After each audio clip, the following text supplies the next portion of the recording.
Panama is going through major celebrations, and the next year, starting this year, we're celebrating 500 years of the discovering of the Pacific Ocean.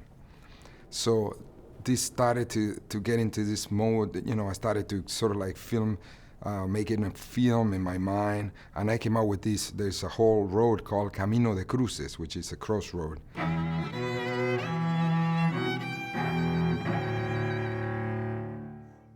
I started getting into the colonizers, the indigenous, the whole thing. It was like a movie in my mind, and I got the pencil and started going at it.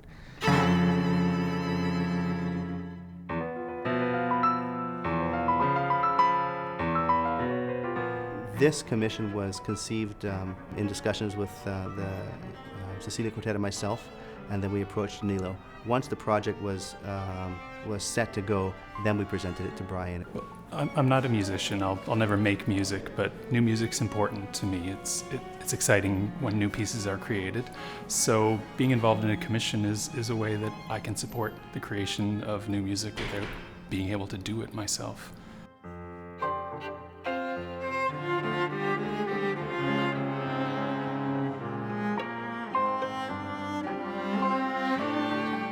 Danilo Pérez graciously accepted to work with us, and I have to say it's been really amazing.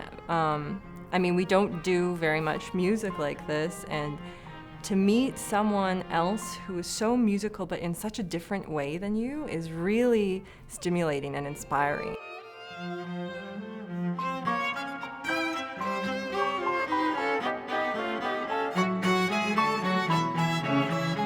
Any collaboration, I think, for an emerging artist is important. To collaborate with really one of the greats of our time in Danilo for a young quartet is a huge experience. I think this collaboration is possibly the farthest afield from what we usually do. So it's really exciting in that sense. When we had no idea really what it was going to be. And so when we first got the music, it was a real puzzle.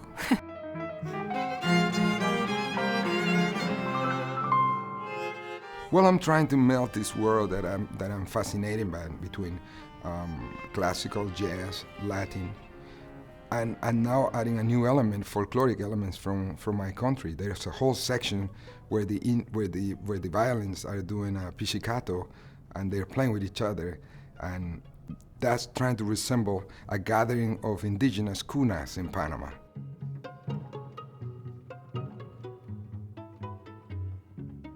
One of the other amazing things about working with Danilo is just his imagination, because he has a really kind of vivid imagination that I think is based in a lot of narrative. So the way that he sometimes explains verbally what he wants to have happen through the piece is a little bit like an adventure. Without accenting the just Mambo? That's it. Well, I've never felt cooler in my life, that's for sure. And Danilo, I'm sure you guys have seen him. He's just so eccentric, and he just lives in the moment. And even though we were not trained in that way, we're trained to be classical musicians, he was very warm and inviting and very patient with us, and it was a blast.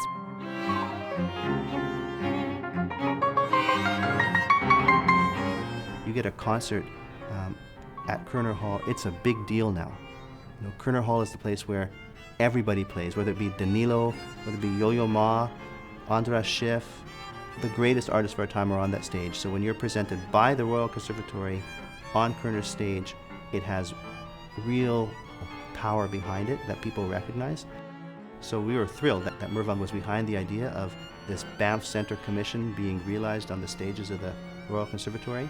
And the synergy was just perfect. The Cecilia were in the program, and it's one of these projects where all the pieces just came together naturally. As a programmer, it checks off a lot of boxes for me. So, good piano player, drummer, bass player, string quartet, classical, jazz, new composition, fun, ending of the season. But in the end, it's just going to be a great night of music, and that's what we do here. Hopefully, every night that we do concerts.